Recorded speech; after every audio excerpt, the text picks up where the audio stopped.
All right, exciting day for the Ducks. Obviously, really just an exciting offseason. I think we uh, took a lot of opportunities to look for opportunities to improve our team, and they've shown up here over the stretch. But that being said, we can go ahead and open it up for questions. Let's start with Zach Neal from Duckswire.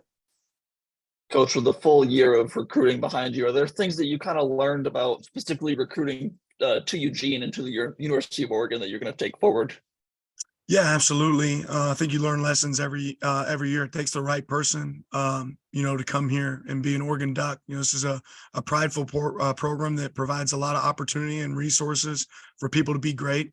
But sometimes you have to step out on a limb, to make that happen. It's not always going to be the closest, most convenient option, but a lot of times it's going to be the best option. And I'll say this: Oregon is a opportunity that a lot of people want to be a part of, and they see the innovation, they see what exists here and makes this place so great. And that's what excites me. I feel like we can go anywhere in the nation and go get the best players when people see this for the right thing. James Crapia, the Oregonian. Dan, years ago, it used to take coaches 3 to 4 years to get quote unquote their guys in a program and shape things the way they want at positions and body fits and those things. You've got 63 players who've joined the program since you and your staff took over. How much do you feel like at this point that this is not just your roster because they're all your guys, but everything that you're looking for beyond just names and volume, but what you're looking for at each position, and that this is your roster and your program at this point? The day I took the job at Oregon, this became my team, right? These are my guys. I don't care if I brought them here, if somebody else brought them here.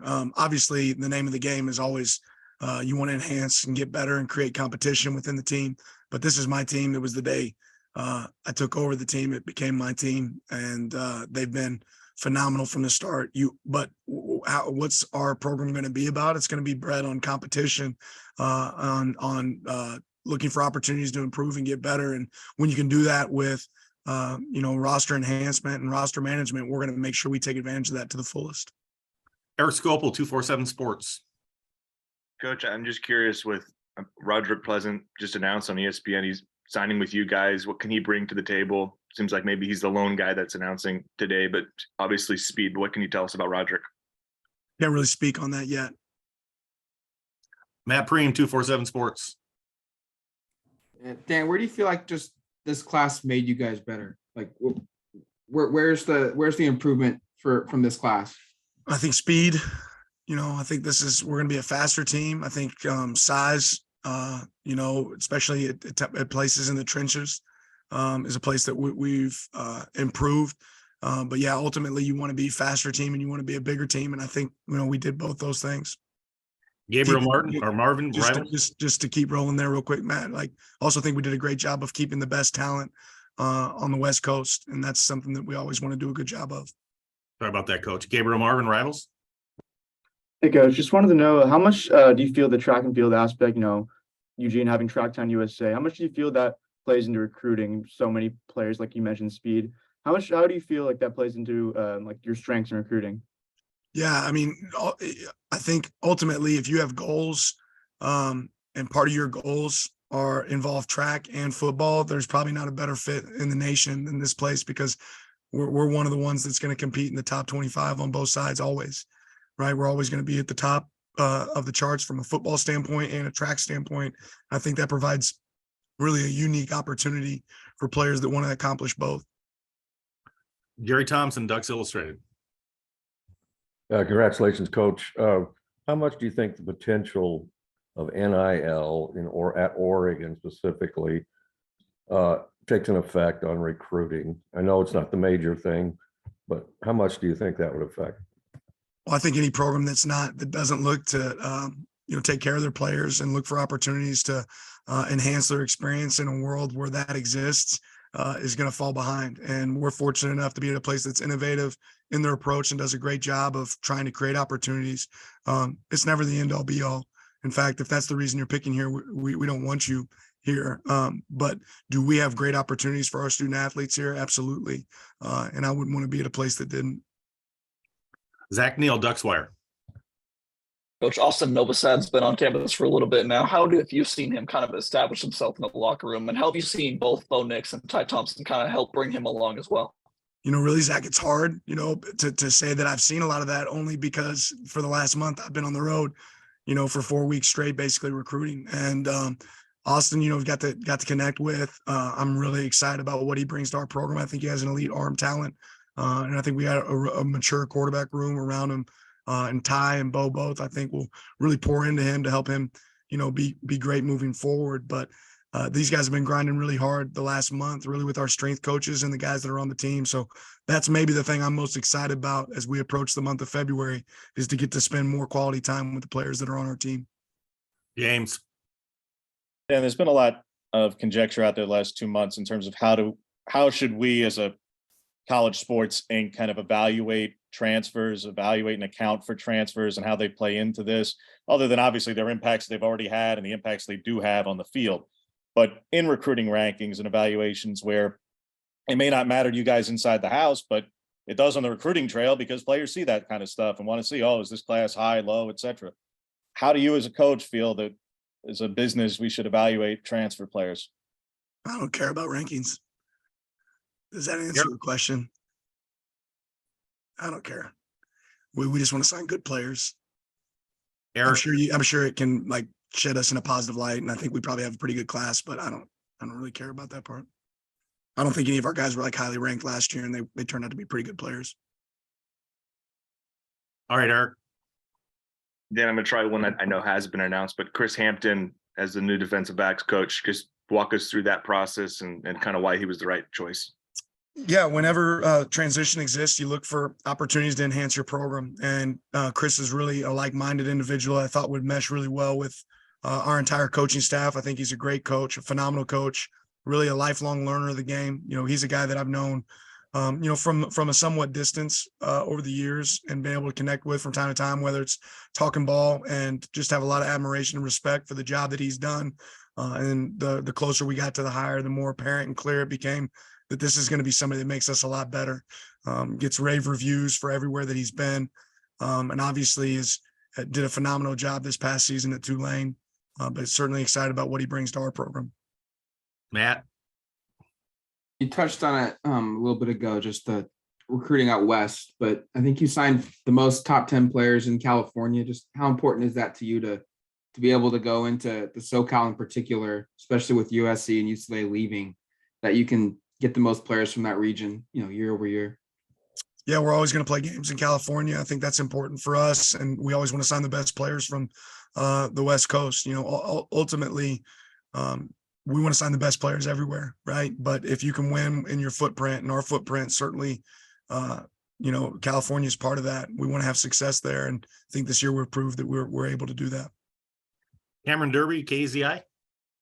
Coach, got several commitments from Sheldon High School. Just kind of wondering what your guys' importance is in keeping the best players in the state. And then also, what's it like as a head coach here in Oregon to let kids that grew up local kind of, know that they're going to get to be Ducks?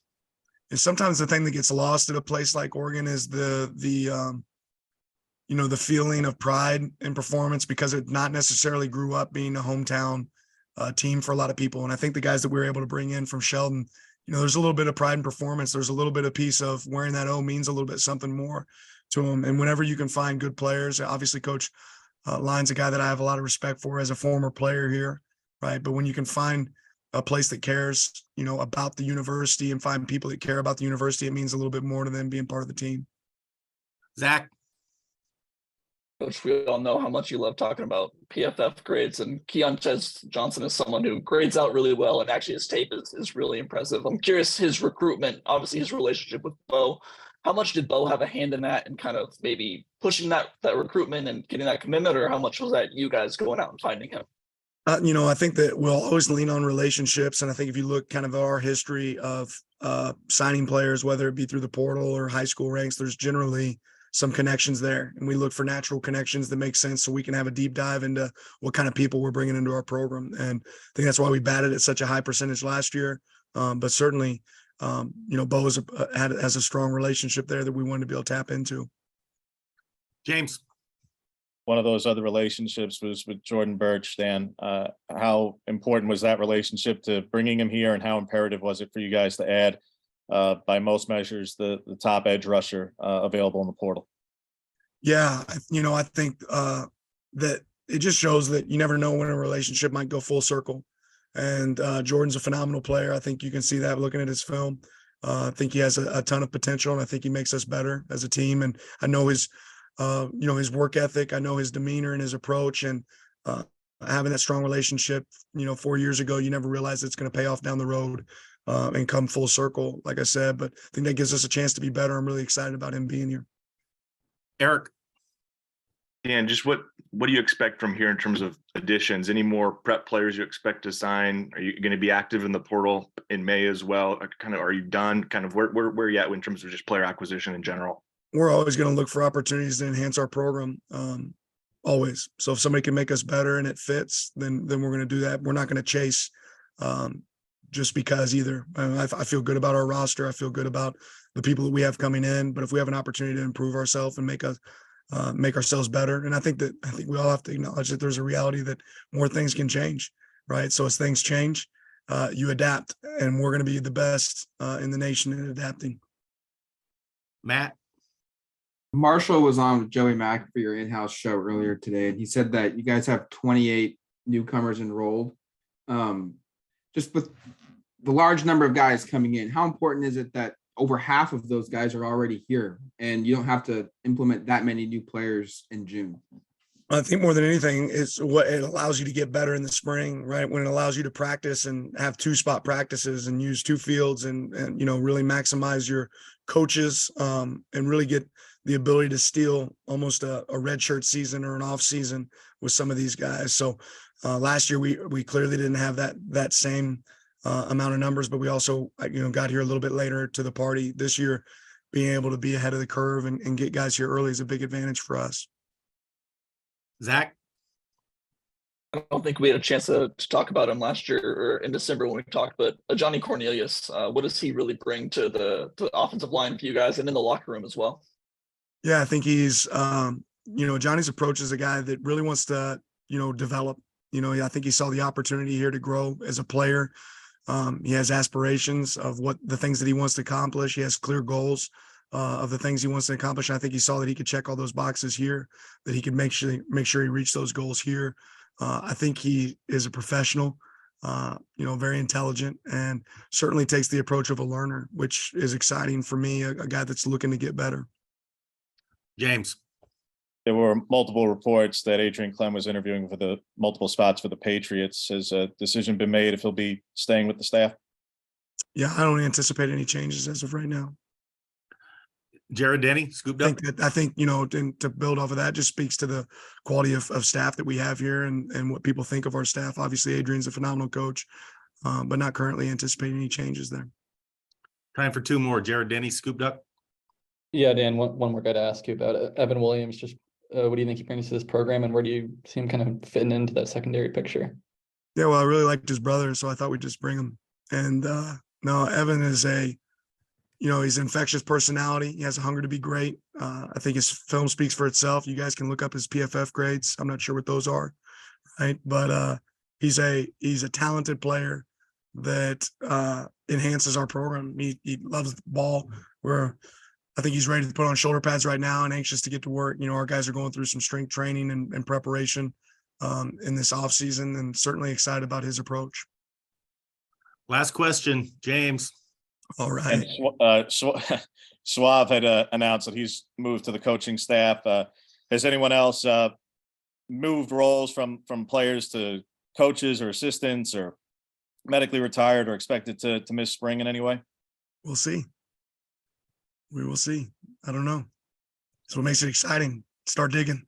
But no, excited about you guys. Appreciate all of you. Great questions. And thank you. I do want to say this, that the job that you guys do covering us is certainly a benefit for us. And I'm grateful and thankful for how much you guys care about Duck football and what that's created. So appreciate it. And here's to the next one. Let's start on 2024.